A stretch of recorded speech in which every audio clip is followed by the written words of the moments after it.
Sasa hivi tunaongelea mada inayosema, je, wafanya biashara wa mipakani wanafaidika vipi na Jumuiya ya Afrika Mashariki? Wafanya biashara wa mipakani wanafaidika vipi na Jumuiya ya Afrika Mashariki? Lengo la kuongelea hii mada ni kujaribu kupima na kugauge. Kama unavyofahamu, Jumuiya ya Afrika Mashariki tumeshafika katika stage ya pili ya common market. Tumekubaliana kwamba biashara katika mipaka iwe ya pamoja na access ya watu na bidhaa kuvuka katika mipaka yetu iwe rahisi zaidi. Kuna njia nyingi ambazo watu tofauti wanajaribu kufanya hili swala liwe halisi. Kuna masuala ya kitu inaitwa one stop border shop ambayo yameanzishwa hapo, tutakuja kuyafahamu, kuwezesha biashara. Lakini tunataka kuangalia biashara kwa ujumla ikoje, na je, wakazi wa hapa wanafaidika ipasavyo, na kifanywe kitu gani kurahisisha biashara. Biashara ikoje, kasi ya bidhaa na watu kuvuka katika mpaka ikoje? Kasi ya kuvuka katika mipaka kwa hivi sasa nafikiri imepungua kidogo, lakini wakazi wa mkoa wa Kilimanjaro wamekuwa wakifaidika zaidi na biashara za mpakani kuliko sisi Dar es Salaam, si ndio? Kuliko nyoa Dar es Salaam. Kwa sababu biashara za mpakani ni za mlipuko. Unaweza kukuta msimu huu kunahitajika kitu fulani. Kwa mfano upande wa Kenya kunakuwa na shida sana ya chakula. Kwa hiyo mazao mengi huwa yanatoka kwetu Tanzania yanaenda Kenya. Kwa hiyo nafikiri wafanyabiashara wa Tanzania wanakuwa wanafaidi zaidi, hususan wa Kilimanjaro kupata faida nzuri kwa kufanya biashara hizo. Lakini kwa namna moja au nyingine bado kidogo kuna mambo ambayo hayajawa wazi kwa wafanyabiashara wenyewe ambao wengi wao ni wadogo. Unajua, anayefaidi zaidi mpaka wakati mwingine unakuta kwamba ni yule mkubwa. Kwa sababu mkubwa anapoamua kuingia kwenye biashara anakuwa amejipanga na anajaribu kufuatilia taratibu, azijue mapema kabla hajafanya biashara zake. Lakini inapokuja kwenye mfanyabiashara mdogo, yeye mwenyewe tu anajua kwamba kwa sababu sasa hivi ni East African Community. Tunavyoondoka hapa naenda Kenya kubeba vitu, na nikija huku Tanzania napita kama kawaida bila kuulizwa kitu chochote. Lakini kila nchi mpaka sasa hivi bado taratibu zake ziko vile kama ilivyokuwa mwanzo. Kwa mfano, unaweza ukakuta watu ambao wanasafiri, unakuta upande wa immigration bado kuna taratibu za kuulizwa passport unayo, au mtu unakutwa kwenye mazingira ambayo sio ya taarifa za immigration, lazima uulizwe. Sawa. Alafu unapokuwa unaulizwa, kuna watu wengine ambao yeye anakuja na idea, anaelezea kwamba mimi niko East Africa, sasa unaniuliza kuhusu nini? Unaona Kwa hiyo kutokana na kwamba kwa sababu anajua jumuiya imeshasainiwa na imeshapitishwa, anasema sasa unaniuliza wakati mimi niko kwenye East Africa. Mimi sijaja huku kama Mkenya, nimekuja kama East Africa, Afrika Mashariki. Niko kwenye Afrika Mashariki.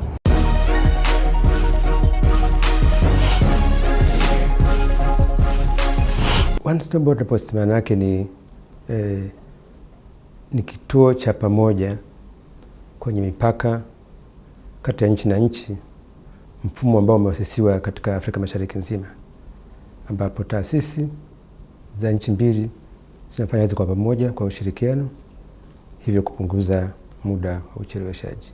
Tafiti zimeonyesha kwamba sehemu kubwa ya biashara katika Afrika Mashariki, ikiwa pamoja na usafirishaji, inakwama kwa sababu ya ucheleweshaji katika njia na katika mipaka baina ya nchi na nchi, kiasi kwamba idadi ya watu na mizigo inayokatisha njia katika mpaka inachukua muda mrefu zaidi, wakati mwingine inakaa mpaka siku 8 katika mpaka. Sasa tunapokuwa na kituo kimoja cha mpakani ambako kunakuwa na taasisi zote zinazohusika na ukaguzi, kwa hata kwenye upande wa customs kama kuna tatizo lolote lile, mnafanya joint control na inspection. Hivyo unapunguza muda mwingi sana wa kuchelewesha magari ya biashara au wananchi wanaofuata kufanya biashara katika nchi za jirani. Na kwa sababu lengo letu ni kupunguza muda wa kuvuka mpaka kwa 30%. Kitu kishaanza kabisa 30%, basi hii inaweza kuitafsiri vile vile kama ni faida inapatikana kwa kuna kituo kimoja cha mpakani. Lakini pia hata vile vitendo vile sio vizuri kama vya Arusha vinatokomea, kwa sababu mko wazi, mnafanya kazi Mkenya na Mtanzania, Mrundi na Mtanzania, kwa hiyo mnaangaliana, mnashirikiana, kwa kiasi kikubwa ni faida lukuki. One Stop Border Post ni ukombozi kwa Mtanzania. Na kwa sasa kwa Tanzania bado tutakuwa na nafasi ya kuwa na vituo kama 4 sasa hivi. Tutakuwa na Mtukula, tutakuwa na Holili ambavyo vinakamilika mwezi Juni. Bado Kabanga Kobero mpakani wa Tanzania na Burundi, na bado Tunduma. Kwa hivyo hivi vikikamilika, kwa hakika Mtanzania kumekomboka, kwa maana kwamba atakuwa anaenda kufanya biashara kwa urahisi zaidi, atapata bidhaa ambazo ni bei yake ni nzuri, yenye ushindani, lakini pia na maisha yataongezeka kwa sababu tutakuwa na idadi kubwa ya transactions. Kama lori ilikuwa inapeleka kigari mara moja kwa wiki, itaenda mara 2 na zaidi. Kwa ni faida kubwa, na Watanzania wanaona kwamba hii ni miradi ya kwao. Trade makers yetu sisi ni kufacilitate peke yake. Sema ukweli, bora mtu sema ukweli kabisa. Biashara hapa mpakani sasa hivi imekuwa ngumu sana. Kwa nini? Hususan kwa sisi wenyewe wafanya biashara. Mimi mwenyewe nifanya biashara. Kwa nini? Kwa mazao. Mazao gani? Haya ambayo yanavushwa kutoka Tanzania kwenda Kenya. Mazao gani? Tofauti mbalimbali kulingana na msimu wenyewe unaotokea. Nipe matatu. Kuna marage, kuna mahindi, kuna mchele, kuna ngwara kadhalika. Ngwara. Ngwara. Ngwara. Zile nyeusi zina alama nyeupe. Hizo. Kwa kweli kwa sisi watu wadogo, wafanya biashara wadogo, tunakosa zile fursa za kufanya biashara. Kwa nini? Kwani awali zamani mwaka 2008 tulikuwa tunafanya hizo biashara muda mrefu sana. Tunafanya tu hapa au mnapeleka jirani? Tunafanya hapa na tunapeleka jirani kule. Lakini kuna procedures zinakuja nyingine kwamba halmashauri inasema kwamba ateuliwe mtu mmoja wa kufanya kazi ile. Na sisi wafanya biashara wa chini tunakosa fursa kabisa. Sio kwamba vibali hatuna. Vibali tunavyo, tumetoa wizarani kutoka Dar es Salaam. Tunavyo vibali na tunafanya navyo shughuli kutokea muda mrefu. Nashangaa tu sasa hivi naambia mtu mmoja na anaruhusiwa kuvusha mahindi kutoka hapa kwenda Kenya. Mara mwisho umeenda Kenya lini kupeleka bidhaa? Mara mwisho nakumbuka mwaka juzi. Mwaka juzi? Na uko mpakani? Na niko mpakani. Mtu mdogo anayetaka kupeleka bidhaa zake za mazao haya na bidhaa nyingine zile za mtu mdogo asiyekuwa mkubwa, utaratibu uliopo ni kwanza afike ofisini athibitishe kwamba bidhaa hizo zinatoka Tanzania. Ofisi gani? Ofisi ya Mamlaka ya Mapato Tanzania, na tuna kitu kinaitwa Simplified Certificate of Origin ambayo anapaswa kuijaza ili akifika upande wa pili watambue kwamba bidhaa zile ni za kutoka Tanzania. Kwa hiyo mtu mdogo anawekewa utaratibu unaomrahisishia kupeleka bidhaa zake hizo kidogo kwenda Kenya. Kwa watu wenye shehena kubwa, taratibu zao ni ndefu kidogo, wanatakiwa kujaza kadhia hapo za forodha na vibali vyao. Lakini kwa mtu mdogo, utaratibu wa mtu mdogo uko umewekwa. Je, nikija mimi na lori langu nimetoka Dar es Salaam, muda mpaka nafika na mzigo wangu kukaguliwa, kufanya paperwork yote na kuvuka na Kenya toka kule, unachukua muda gani brother? Haiwezi kuzidi masaa 2 kama una vibali vyote. Haiwezi kuzidi masaa 2, tutakuwa tumesha.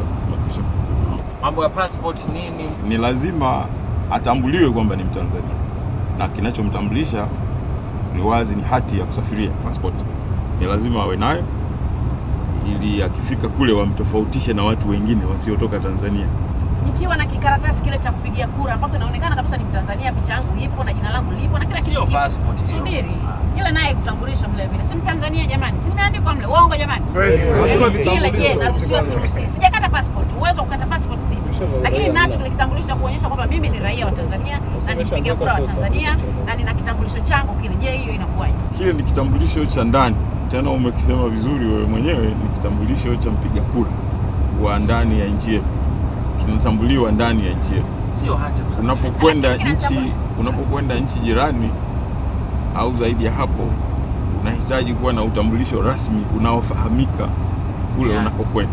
Brother, mimi nachoona huu Afrika Mashariki kwa sisi wa Tanzania tunafariki nao, kwa sababu kama mwaka juzi huwa kuna biashara ya mahindi. Ile biashara ya mahindi, gari ya Tanzania mwisho wake ni Imo. Himo. Sasa inaleta mahindi. Gari inaleta mazao kutoka mikoani, inaleta labda Himo hapo. Alafu Himo Mkenya anatakiwa atoke Kenya aje anunulie hapo Himo. Gari ya Kenya ivuke ije paka Himo. Gari ya Tanzania iruhusiwi kuja paka Olili. Sasa tunashindwa kuelewa Olili bado ipo, ilitoka gari moja tu au ni? Iliendelea, ilikuwa kama chukua mpaka msimu mzima, kama mwaka mzima. Sasa hivi bado ipo. Paka sasa hivi, paka utaratibu paka sasa hivi haupo. Gari haitakiwi kutoka na mzigo kutoka labda umetoka Mbeya, gari ya Tanzania kuja direct na yale mahindi inakiliwa pale, labda ije ikiliwe pale Olili iende mpaka Mombasa, unatakiwa ufaulishe ule mzigo. Faulisha maana yake ni kutoa ule mzigo kwenye ile gari ya Tanzania kuweka kwenye ile gari ya upande wa Kenya. Sasa tulishindwa kuelewa wakazi wa Olili, na maana si tuko upande wa Kenya bado au tuko Tanzania. Sasa mimi naona Watanzania pale uwaga tunanyanyaswa sana. Yaani Watanzania naona kwa upande wa Kenya hao wafanyabiashara wadogo wanakuwa wafaidiki. Mimi ningeomba wizara husika kwamba sisi wafanyabiashara wadogo waweze kutusaidia na sisi tuweze kupata kipato kama wengine walivyokuepo. Maana sisi hatuna mtaji mkubwa ule wa kusema kwamba tunaweza tukafanya mambo makubwa kama wao. Kwa hiyo tunachoomba hususani shirika la kilimo, wizara kuu yote itusaidie kwa ujumla wote. Uwepo na utaratibu kwamba mtu akisha kuonyesha kwamba hiki ni kitambulisho cha mimi kunidhihirisha kwamba mimi ni Mtanzania, na mtu yuko kwenye movement ambao ni wa karibu pale, wamruhusu aendelee na shughuli zake. Wakiona kwamba hiyo ni ngumu, na Mkenya hivyo akija upande wetu iwe hivyo. Wakiona hiyo ni ngumu, watengeneze kitambulisho ambacho kinahusiana na East Africa Community. Kinakuja, very good, very good. Unaona kwamba ambacho kitakuwa kinaonyesha, ukikionyesha wanajua wewe sio mtu kutoka Zambia, wewe ni East Africa. Sasa kile kinaweza pia kikakugaidi, kwa sababu huyu ni mtu wa Tanzania ameingia Kenya, atakuwa na zile haki zake kama kama mwana East Africa.